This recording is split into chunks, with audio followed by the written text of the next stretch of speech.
नमस्कार दोस्तों, वेदांत गुरु चैनल में आप सभी का स्वागत है। वीडियो की शुरुआत करने से पहले प्लीज़ हमारे चैनल को लाइक एंड सब्सक्राइब कर दें, जिससे कि हमारे आने वाली वीडियोस की सारी नोटिफिकेशंस आपको मिलती रहे। आज का जो टॉपिक है हमारा वो है लैंडस्लाइड यानी भूस्खलन। भूस्खलन के बारे में हम लोग जानेंगे, प्रिडिक्शन मेथड्स को समझेंगे, कॉजेस को देखेंगे और इंडियाज़ वर्नेबिलिटी मैप का एनालाइज करेंगे। मालपा लैंडस्लाइड एक केस स्टडी को समझेंगे, इम्पैक्ट और रिस्क रिडक्शन मेथड्स को भी हम लोग इस टॉपिक में कवर करेंगे। तो चलिए शुरू करते हैं। लैंडस्लाइड यानी भूस्खलन क्या होता है? भूस्खलन यानी एक बहुत बड़ा मास यानी एक पृथ्वी का बहुत बड़ा टुकड़ा जब किसी स्लोप से नीचे की तरफ अचानक से या ग्रेजुअली धीरे धीरे गिरता है तो उसको भूस्खलन बोलते हैं। अब बात कर लेते हैं कि क्या भूस्खलन त्वरित होता है या दीर्घकालिक होता है। तो दोनों टाइप के होते हैं। सडन इवेंट भी हो सकता है और ग्रेजुअल इवेंट भी हो सकता है। सडन में कभी कभी हम लोग देखते हैं कि पहाड़ों पे बरसात होती है और उसके बाद पूरा का पूरा लैंडमास एक साथ नीचे गिर जाता है, जिससे कि कई गांव कई लोग दब के मर जाते हैं। तो ये कैसा मूवमेंट हुआ? सडन मूवमेंट हो गया। ग्रेजुअल मूवमेंट की बात करें तो ग्रेजुअल मूवमेंट में क्या होता है कि धीरे धीरे मतलब कई साल लग जाते हैं धीरे धीरे उस लैंडमास को आगे बढ़ते हुए, और उसके बाद एक दिन वो गिर जाता है। तो इस तरीके से लैंडस्लाइड को अगर नेचुरल डिजास्टर्स में हम लोग डिस्क्राइब करें तो ये एक ऐसा इवेंट है जो कि सडन भी होता है और ग्रेजुअली भी होता है, यानी दीर्घकालिक भी हो जाता है। और इसका प्रिडिक्शन थोड़ा सा मुश्किल होता है, लेकिन कई कई जगह पे साइंटिस्ट इसका प्रिडिक्शन कर लेते हैं। तो उन प्रिडिक्शन मेथड्स को भी देखेंगे हम लोग। और अगर डेफिनेशन की बात करें तो a landslide is defined as the movement of mass of rock, debris और अर्थ डाउन अ स्लोप।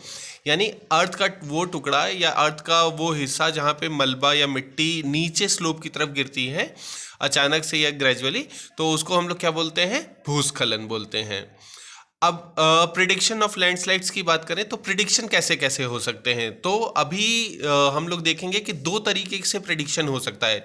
जैसे कि हमारे पूर्वज कहते थे कि पहले तो पहले ज़माने में कोई ऐसे इंस्ट्रूमेंट्स तो होते नहीं थे, साइंटिफिक इंस्ट्रूमेंट्स। तो वो लोग कैसे प्रिडिक्ट कर लेते थे कि कुछ होने वाला है?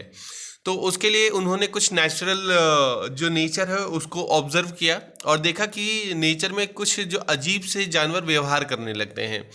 तो उससे वो जान जाते थे कि कुछ होने वाला है। तो एक नेचुरल मेथड हो जाता है, दूसरा मैन मेड मेथड हो जाता है, जिसमें वो टूल्स, साइंटिफिक टूल्स बनाते हैं और उसके ज़रिए पता करते हैं कि लैंडस्लाइड कब होने वाली है और कैसे होने वाली है।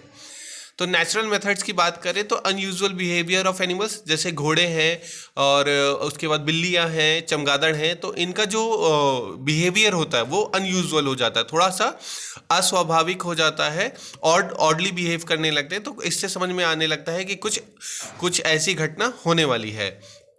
और एक मेथड और होता है कि जब ये ट्राइबल लोग या फिर जो लोग नेचर से जुड़े हुए हैं उन लोगों को पता चल जाता है, या जो पुराने लोग हैं उनको पता चल जाता है, तो बीज जो होती हैं यानी जो मधुमक्खी होती है वो अपने छत्ते को छोड़ देती हैं। तो इससे भी ये समझ में आ जाता है कि लैंडस्लाइड होने वाला है।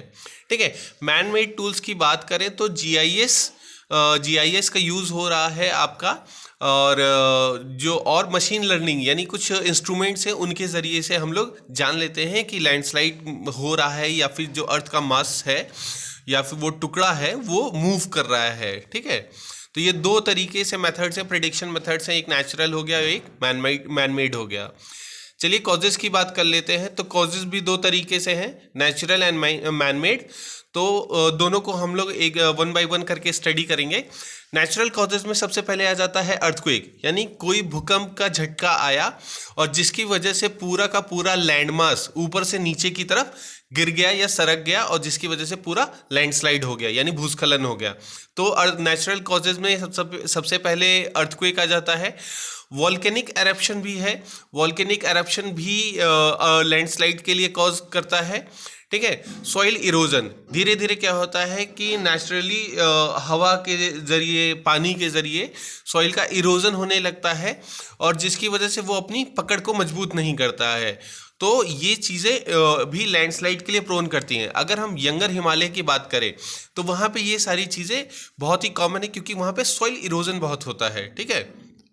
हैवी रेनफॉल, अगर बहुत ज़्यादा बारिश होती है तो जो स्लोप्स होते हैं उसमें कटान होने लगता है धीरे धीरे और वाटर पेनिट्रेट करने लगता है नीचे की तरफ, और जिसकी वजह से पूरा का पूरा लैंडमास ही नीचे सरक खिसक जाता है और लैंडस्लाइड हो जाती है। मरीन इरोजन की बात कर लेते तो देखिए नीचे एक इमेज बनी हुई है ये वाली। तो इसमें हम लोग समझेंगे कि मरीन इरोजन होता क्या है कि जो वेव्स होती हैं वो धीरे धीरे काटती रहती है चट्टानों को, और ऊपर का पूरा टुकड़ा एक दिन ऐसा आता है कि ये पूरा टुकड़ा नीचे की तरफ गिर जाता है। तो ये भी एक तरीके का लैंडस्लाइड है। अंडर वाटर लैंडस्लाइड, जैसे पहाड़ों पे लैंडस्लाइड होता है वैसे पानी के अंदर भी लैंडस्लाइड होता है। तो it may be a reason of earthquake और अ वॉल्केनिक इरप्शन और a tectonic movements of plate. तो इन तीनों रीजंस की वजह से समुद्र के अंदर भी ऐसी लैंडस्लाइड्स आती हैं। ठीक है, अब मैन मेड कॉजेज की बात कर लेते हैं। तो मैन मेड कॉजेज कहीं ना कहीं नेचुरल कॉजेज भी इन्फ्लुएंस होते हैं मैन मेड कॉजेज से ही। जैसे कि सॉइल इरोजन कैसे होगा, डिफॉरेस्टेशन के तरीके से होगा। ठीक है, तो डिफॉरेस्टेशन एक बहुत बड़ा रीज़न होता है सॉइल इरोजन लैंडस्लाइड के लिए, क्योंकि जब पहाड़ों पे या फिर जो ऐसे स्लोप्स हैं वहाँ पे जो पेड़ होते हैं वो डीपली रूटेड अपनी जड़ों से सॉइल को पकड़े रहते हैं, मजबूती से पकड़े रहते हैं, जिसकी वजह से मिट्टी को सरकने नहीं देते, लेकिन खिसकने नहीं जाते हैं या फिर अपनी उस क्षेत्र में मजबूती को बनाए रहते हैं। लेकिन जब डिफॉरेस्टेशन होने लगता है, यानी जब पेड़ों का कटान होने लगता है, तो वही जो सॉइल को जो पेड़ पकड़े रहते हैं वो कमज़ोर हो जाती हैं। तो इस तरीके से वहाँ पे सॉइल इरोजन होने लगता है और एक बहुत बड़े पैमाने पे इरोजन के साथ साथ लैंडस्लाइड होने के चांसेस बढ़ जाते हैं। ठीक है, माइनिंग एक बहुत बड़ा इंपॉर्टेंट है लैंडस्लाइड का, क्योंकि ऐसी जगहों पे जहाँ पे स्लोप हो रहा हो और वहाँ पे खनिजों के एक्सट्रैक्शन के लिए हम लोग क्या करते हैं, खुदाई करते हैं, माइनिंग करते हैं। ठीक है, तो ऐसी जब माइनिंग करते हैं तो वहाँ पे क्या होता है कि वो जो हम लोग लूप्स छोड़ देते हैं और वो मिट्टी की जो पकड़ है वो ढीली हो जाती है, या फिर हम लोग जो गर्त में वो गड्ढे खोद देते हैं, जिसकी वजह से लैंडस्लाइड के लिए वो एरिया प्रोन हो जाता है। ब्लास्टिंग और कंस्ट्रक्शन, ठीक है, कई बार हम लोगों ने देखा है कि जो पहाड़ होते हैं, पहाड़ों पे सीधी रास्ता तो जाता नहीं है, तो पहाड़ों पे रास्ते कैसे जाते हैं, ऐसे गोल गोल जाते हैं, घुमावदार होते हैं। तो उन रास्तों को बनाने के लिए या पहाड़ों को तोड़ने के लिए क्या करते हैं, कभी कभी ब्लास्ट करते हैं या फिर छोटे छोटे एक्सप्लोजिव्स का यूज़ करते हैं या फिर हैवी मशीनरी का यूज़ करते हैं। तो उनकी वजह से क्या होता है कि जो स्लोप होता है वो कमज़ोर हो जाता है और लैंडस्लाइड के लिए प्रोन हो जाता है। नाउ एक बहुत इंपॉर्टेंट पॉइंट आता है मैनमेड कॉज में, वो है झूम खेती। झूम खेती पूरे विश्व में होती है। ठीक है, लेकिन उसके कई कई नाम, अलग अलग नाम है। तो अब झूम खेती में क्या होता है कि लोग एक जगह रुकते हैं, उसके बाद वहाँ के जंगलों को काटते हैं, वहाँ पे कृषि कार्य करते हैं, और जब फसल उगा लेते हैं, ख़त्म कर देते हैं, उसके बाद वो दूसरी जगह मूव कर जाते हैं। अब दूसरी जगह मूव करने के बाद में क्या करते हैं कि वो दूसरी जगह पे इसी तरीके से जंगलों को साफ करते हैं और वहाँ पे क्रॉप्स को उगाते हैं और फिर तीसरी जगह मूव कर जाते हैं। तो ये जो पैटर्न है इनका, तो इसमें क्या कर रहे हैं, बहुत बड़े लेवल पे ये डिफॉरेस्टेशन करते जाते हैं। तो इसकी वजह से भी लैंडस्लाइड प्रोन हो जाता है और आने की संभावनाएं बढ़ जाते हैं, बिकॉज ये लोग डिफॉरेस्टेशन को प्रमोट कर रहे होते हैं। रेल रोड कंस्ट्रक्शंस, जैसे कि मैंने बताया कि ब्लास्टिंग और कंस्ट्रक्शन वो रास्तों बनाने के लिए ये लोग करते हैं, ब्लास्ट करते हैं या फिर हैवी मशीनरी का यूज़ करते हैं। तो सिमिलरली रोड के लिए और रोड नेटवर्क और रेल नेटवर्क को बनाने के लिए भी इस तरीके के इक्विपमेंट्स को यूज़ किया जाता है या इस मेथड को यूज़ किया जाता है, तो जिसकी वजह से लैंडस्लाइड थोड़ा प्रोन हो जाता है। ठीक है, levelling of mountain for farming and housing.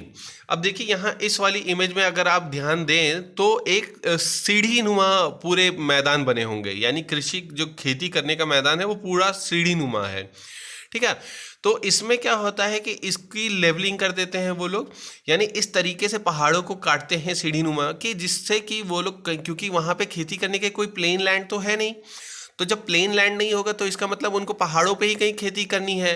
अब पहाड़ों पे मैदान बनाने के लिए वो क्या करेंगे, इस तरीके से पहाड़ों को काट देंगे, छोटे छोटे हिस्सों में थोड़ा स्लोप का सीढ़ी बना देंगे, जिससे कि वो इन सीढ़ियों पे खेती कर सके। ठीक है, तो इस तरीके की लेवलिंग करते हैं, तो जिसके लिए क्या हो जाता है, जो ओरिजिन फॉर्म होता है लैंड उसका किसी स्लोप का, वो डिस्टर्ब हो जाता है, उसमें हम लोग मैनिपुलेशन कर देते हैं और अपने अकॉर्डिंग उसको फॉर्म करते हैं। तो जिसकी वजह से जो सॉइल होती है, जो रॉक्स होते हैं, बेड रॉक्स होते हैं, वो कमज़ोर हो जाते हैं और लैंडस्लाइड के लिए वो एरिया प्रोन हो जाता है। तो हम लोगों ने देखा कि कॉजेज ऑफ लैंडस्लाइड्स में नेचुरल कॉजेज किस तरीके से इम्पैक्ट करते हैं और मैनमेड कॉजेज किस तरीके से इम्पैक्ट करते हैं। चलिए, अगर लैंडस्लाइड वर्नेबिलिटी मैप, इंडिया के लैंडस्लाइड वर्नेबिलिटी मैप की बात करें तो हम लोग देखते हैं कि जो नॉर्थ ईस्ट का रीजन है वो प्रोन है, अरुणाचल प्रदेश का जो रीजन है वो प्रोन है, सिक्किम का रीजन प्रोन है और हिमाचल प्रदेश एंड उत्तराखंड का जो रीजन है वो लैंडस्लाइड के लिए प्रोन है। अगर हम लोग कुछ वेस्टर्न घाट्स की बात करें तो वो मॉडरेट हैजार्ड्स में आता है, ये वाला रीजन आपका। अदरवाइज जो मेन रीजन है वो आपके नॉर्थ ईस्ट में है, सिक्किम में है और हिमाचल वाला रीजन है, ठीक है, हिमाचल एंड उत्तराखंड वाला। तो ये हमारा वर्नेबिलिटी मैप है जहां पे लैंडस्लाइड होने की संभावनाएं सबसे ज्यादा है। चलिए, मालपा लैंडस्लाइड की बात कर लेते हैं। मालपा लैंडस्लाइड बेसिकली एक केस स्टडी है जिसको मैं आपको बताना चाह रहा था कि इन द ईयर 1998 18 अगस्त को क्या होता है कि रात के सुबह के 3 बजे एक अचानक से पूरा भूखंड जो है वो मालपा गांव में गिर जाता है, जिसकी वजह से वहां पे जितने भी गांव वाले होते हैं उनकी डेथ हो जाती है। तो तकरीबन 221 लोगों की डेथ मानी जाती है, जिसमें से हिंदू पिलग्रिम यानी जो हिंदू तीर्थ यात्री थी जो कैलाश मानसरोवर के लिए जा रहे थे वो लोग वहाँ पे शरण लेते हैं, मतलब वहाँ पे अपना हॉल्ट कर रहे होते हैं उसी गांव में, मालपा गांव में। तो वो भी 60 लोगों की डेथ हो जाती है उसी मालपा लैंडस्लाइड में, ठीक है। तो इसलिए थोड़ा सा हम लोग ने इसको देखा है कि मालपा लैंडस्लाइड कहाँ हुआ था। बेसिकली जो इसकी लोकेशन की बात करें तो पिथौरागढ़ डिस्ट्रिक्ट में उत्तराखंड के हुआ था, ठीक है। तो और मालपा उस गांव का नाम है जहाँ पे ये हुआ था। तो टोटल 221 लोगों की डेथ हुई थी, ये गवर्नमेंट ऑफिशियल्स की वजह का डेटा है, और जिसमें से उन 221 में से 60 लोग ऐसे थे जो कैलाश मानसरोवर की यात्रा पे जा रहे थे। अब कुछ इंपॉर्टेंट पॉइंट्स ये था कि क्या मालपा लैंडस्लाइड की कोई प्रिडिक्शन नहीं हो पाया था या फिर किसी को कुछ पता नहीं चल पाया था। तो ऐसा नहीं है कि अगर हम लोग जब हम इसकी बाद में स्टडी हुई और पता लगाया गया तो ये देखा गया कि जब मालपा लैंडस्लाइड 18 अगस्त को आया था तो 2 दिन पहले से ही, 2 दिन यानी 16 अगस्त से जो कुछ रॉक डेब्रिस या फिर जो मड था वो गिर रहा था। अच्छा, ऐसा नहीं है कि अचानक से ही पूरा गिर गया। हैवी रेनफॉल एक बहुत मेन रीज़न था लैंडस्लाइड का, लेकिन जो प्रीकर्सर इवेंट्स जिनको बोलते हैं, तो प्रीकर्सर इवेंट्स में क्या हो रहा था कि ऐसा कुछ टुकड़े गिर रहे थे, मिट्टी बह के आ रही थी। तो अगर वहाँ पे थोड़ा सा अवेयरनेस की कमी होने के कारण अगर लोग अवेयर होते तो इस चीज़ को वो भांप गए होते कि हाँ यहाँ पे कुछ होने वाला है और वो सेफ एरिया में मूव कर गए होते। But due to the lack of awareness या फिर गवर्नमेंट मशीनरीज ने उनको अवेयर नहीं किया या फिर नेग्लिजेंस था, कारण कोई भी रहा हो, तो लेकिन उसकी वजह से पूरे 221 लोग काल कलवित हो गए थे, ठीक है। तो हमने देखा कि मालपा लैंडस्लाइड एक ऐसा इवेंट था, कितना बड़ा इवेंट होता है कि जो कि पूरे एरिया को, पूरे गांव को, पूरे कस्बों को एक झटके में ही ख़त्म कर देता है। तो लैंडस्लाइड एक इम्पॉर्टेंट डिज़ास्टर बन जाता है जिसके लिए हम लोगों को अवेयर रहना चाहिए, जिसकी हमको प्रिपरेशन करनी चाहिए, ठीक है। अब इसके इम्पैक्ट की बात कर लेते हैं कि जो क्या क्या इम्पैक्ट होते हैं लैंडस्लाइड के। इन्वायरमेंटल इम्पैक्ट की बात करें तो सबसे पहले क्या होता है कि जब बहुत बड़े पैमाने पे जो लैंडमास मूव करेगा, यानी लैंडमास जब एक जगह से दूसरी जगह तो शिफ्ट करेगा, तो वो क्या करेगा, लैंड को डिग्रेड कर देगा क्योंकि उसकी फर्टिलिटी को ख़राब कर देगा, जो वहाँ पे वेजिटेशंस होगी उनको ख़राब कर देगा, ठीक है। तो जो लैंड की क्वालिटी है उसको वो डिग्रेड कर देगा, डिग्रेडेशन ऑफ लैंड हो जाएगा, फ्लोरा एंड फना डैमेज्ड हो जाएगा, यानी जो जंतु है वहाँ के, अगर मान लीजिए पूरा एरिया ही बहुत बड़ा मास जो है वो लैंडस्लाइड में है, प्रोन है, और वो पूरा मूव कर रहा है, तो सबसे पहली चीज़ तो जो स्लाइड मूव कर रही होगी यानी वो जो हिस्सा मूव कर रहा होगा वो डैमेज होगा, और जहाँ पे वो गिरेगा उसको भी तो डैमेज करता हुआ जाएगा ना, स्लोप को, पूरे एरिया को। तो वो 2 एरियाज को पूरे डैमेज हो जाएंगे। तो वहाँ पे जितने जीव जंतु रहेंगे, छोटे छोटे कीड़े मकोड़े रहेंगे या फिर जानवर जो रहते होंगे, पशु पक्षी रहते होंगे, उनके पूरे हैबिटेट को तहस नहस कर देगा। तो इस तरीके से जो फ्लोरा है या फना है तो उनको ख़त्म कर देगा, जितने भी वहाँ पे वनस्पतियाँ हैं उनको ख़त्म हो जाएंगी, तो फ्लोरा एंड फना को भी डैमेज हो जाएगा। फर्टाइल सॉइल जो होगी वो भी ख़त्म हो जाएगी, जो टॉप सॉइल, जो फर्टाइल सॉइल जिसको माना जाता है उसको भी उसका इरोजन हो जाएगा। तो जाहिर सी बात है क्या होगा, तो फर्टिलिटी भी वहाँ पे हैम्पर होगी। तो ये सारे इन्वायरमेंटल इम्पैक्ट्स हो गए। अगर कल्चरल लैंडस्केप्स की बात करें, ठीक है, तो उसमें क्या क्या होगा, सेटलमेंट डैमेज हो जाएगा। जैसे मालपा लैंडस्लाइड में हम लोगों ने क्या पढ़ा कि पूरा का पूरा गांव ही खत्म हो गया था, तो इस तरीके से जो सेटलमेंट है यानी पूरे गांव है, एरिया है, तो वो भी डैमेज हो जाएगा। रेल रोड ट्रैक डैमेज हो जाएंगे। अगर उस लैंडस्लाइड के एरिया के पाथ में अगर रोड आती है कोई या फिर रेल नेटवर्क आता है तो वो उसको डैमेज कर देगा। फार्म लैंडस्केप डैमेज हो जाएंगे। जैसे हम लोगों ने देखा कि वहाँ पे स्टेयर फार्मिंग कर रहे थे या फिर सीढ़ी नुमा फार्मिंग कर रहे थे, तो अगर ऐसे एरिया में लैंडस्लाइड आता है तो क्या होगा, तो वो उस एरिया को ही डैमेज कर देगा। Water scape damage, water scape damage का मतलब क्या होता है कि अगर मान लीजिए पहाड़ों पे कोई छोटा सा रिजर्वॉयर बनाया गया है पानी पीने के लिए, क्योंकि वहाँ पे तो कोई पानी की टंकी रखी नहीं है अपने लिए, जैसे प्लेन्स में हम लोग रख लेते हैं, तो वहाँ पे क्या करते हैं, छोटे छोटे रिजर्वॉयर्स बना लेते हैं, उसी से वो अपने दैनिक यूज़ का पानी लेते हैं। तो वो अगर लैंडस्लाइड आएगी तो उनके रिजर्वॉयर्स को भी डैमेज कर देगी, तो जिससे कि उनका वाटर स्केप डैमेज हो जाएगा। इलेक्ट्रिसिटी पोल्स, बड़ी मुश्किल से तो पहाड़ों पे बिजलियां पहुंचती हैं, तो वहाँ पे जो अगर ऐसे इलेक्ट्रिसिटी के खंभे हैं या फिर कम्युनिकेशन टावर्स के खंभे हैं, नेटवर्क टावर्स के जो खंभे हैं, वो उनको भी डैमेज कर देगा। तो ये सारे इम्पैक्ट होंगे लैंडस्लाइड के। पॉसिबल रिस्क रिडक्शन मेथड्स की बात कर लेते हैं। तो सबसे पहले क्या होना चाहिए हमारे पास, वल्नरेबिलिटी मैप, यानी जिस क्षेत्र की हम लोग प्रिडिक्शन की बात कर रहे हैं कि यहाँ पे लैंडस्लाइड से बचना है या फिर उसके प्रभाव को कम करना है, तो उसका वल्नरेबिलिटी मैप हमारे पास होना चाहिए। हमारे पास डेटा होना चाहिए कि कब कब उसका लैंडस्लाइड आया था उस क्षेत्र में और कितनी तीव्रता का आया था, क्या क्या रीजन्स हो सकते थे, ठीक है, और क्या क्या सेटलमेंट्स वहाँ पे कैसा है, टोपोग्राफी एरिया कैसी है। तो ये सारा जो वल्नरेबिलिटी मैप है वो हमारे पास होना चाहिए। तभी हम लोग, जब तक हम लोग अपने दुश्मन को नहीं जानेंगे, अच्छे से समझेंगे, तब तक हम लोग उसको ओवरकम नहीं कर सकते। तो इसलिए क्या करना पड़ेगा, हमको हर पॉसिबल मेथड्स को जानना होगा, उसकी हिस्ट्री को जानना होगा कि वहाँ पे रिकरेंस ऑफ लैंडस्लाइड कितनी बार हुआ है, ठीक है, बार बार आता है या फिर एक ही दो बार आया है या फिर वहाँ पे अक्सर कोई ये घटनाएं होती हैं। रिस्क एंड हैजार्ड असेसमेंट करना पड़ेगा, कौन कौन से पोटेंशियल रिस्क हैं उनको देखना पड़ेगा। हैजार्ड असेसमेंट करना पड़ेगा कि कौन कौन से संभावित खतरे हैं, ठीक है। तो ये दो जब तीन पॉइंट्स यानी वल्नरेबिलिटी मैप, रिस्क और हैजार्ड असेसमेंट कर लेंगे, उसके बाद ही हम उसको कोप अप करने के लिए कोई प्लान बना सकते हैं या फिर कोई एक्टिविटी कर सकते हैं। नाउ इसके बाद सबसे इंपॉर्टेंट पॉइंट आ जाता है पब्लिक एजुकेशन। लोगों को जागरूक करना होगा, किसके प्रति, आपदाओं के प्रति जो उस क्षेत्र में आने की संभावना रखते हैं, ठीक है। बैन ऑन झूम कल्टीवेशन, जो झूम खेती है उसके ऊपर बैन करनी पड़ेगी। यानी ये जो नोमैडिक फार्मिंग हो रही है कि एक जगह से करने के बाद दूसरी जगह जाते हैं और वहाँ पे उस फॉरेस्ट को काट के वहाँ पे खेती करते हैं, तो हम लोगों को झूम खेती को भी बैन करना पड़ेगा, ठीक है। प्रमोट एफॉरेस्टेशन, यानी जो जहाँ पे हम लोगों ने जंगलों को काटा है वहाँ पे क्या करना पड़ेगा, पुनः जंगलों को लगाना पड़ेगा, ठीक है, फॉरेस्टेशन करना पड़ेगा। इको फ्रेंडली प्रोजेक्ट्स को प्रमोट करना पड़ेगा। इको फ्रेंडली प्रोजेक्ट्स क्या होते हैं, बेसिकली वो प्रोजेक्ट्स जो इन्वायरमेंट के लिए फ्रेंडली हो, ठीक है। ऐसा नहीं कि हमको ऐसा विकास नहीं करना है, अगेन हम लोग वही सस्टेनेबल डेवलपमेंट की बात करने लगे हैं।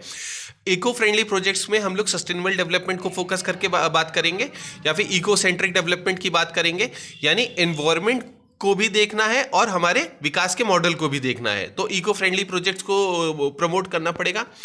कम्युनिटी अवेयरनेस बहुत इंपॉर्टेंट है, क्योंकि कम्युनिटी यानी जन सामान्य जब तक अवेयर नहीं होगा उस आपदा के प्रति, तब तक कोई भी मदद नहीं हो सकती, क्योंकि जब तक आप नहीं जागरूक होंगे तब तक कोई भी आपके लिए सुरक्षा का कवच नहीं बना सकता, ठीक है। तो कम्युनिटी अवेयरनेस बहुत ज़रूरी है। प्लान्ड सेटलमेंट का मतलब है कि टोपोग्राफी के अकॉर्डिंग कि जहाँ पे रिस्क ज़्यादा है वहाँ पे सेटलमेंट को ना अवॉइड किया जाए, जहाँ पे रिस्क सबसे कम है वहाँ पे सेटलमेंट को प्लान किया जाए। तो प्लान्ड सेटलमेंट को फोकस करना पड़ेगा अपने डेवलपमेंट मॉडल में। एंड लास्ट में जो एक पॉइंट आता है वो है कि नेशनल बिल्डिंग कोड्स को फॉलो करना है, यानी जो भारतीय निर्माण संहिता है उसके अकॉर्डिंग ही हमको अपने बिल्डिंग स्ट्रक्चर्स बनाने हैं, ठीक है, कि बिल्डिंग कितनी मजबूत होगी, कैसी सरिया होगी या फिर उसका स्ट्रक्चर कैसा होगा। तो जो हमारे उसमें बिल्डिंग कोड्स हैं, नेशनल बिल्डिंग कोड्स, उसके अकॉर्डिंग ही हमको अपने स्ट्रक्चर्स को बनाना होगा, ठीक है। तो ये था हमारे वीडियो में आज। तो जाने से पहले कि मैं आपसे एक सवाल करता हूं जिसका आप मुझे जवाब कमेंट बॉक्स में लिख के दें। झूम खेती, झूम कल्टीवेशन जो है यानी झूम कृषि जो है, उसके दो और भारतीय नाम क्या क्या है? ठीक है, भारत में झूम कृषि को या झूम खेती के और दो नाम है हमको बताने हैं, तो इसको प्लीज आप कमेंट बॉक्स में करें। आज के वीडियो में बस इतना ही। Thank you.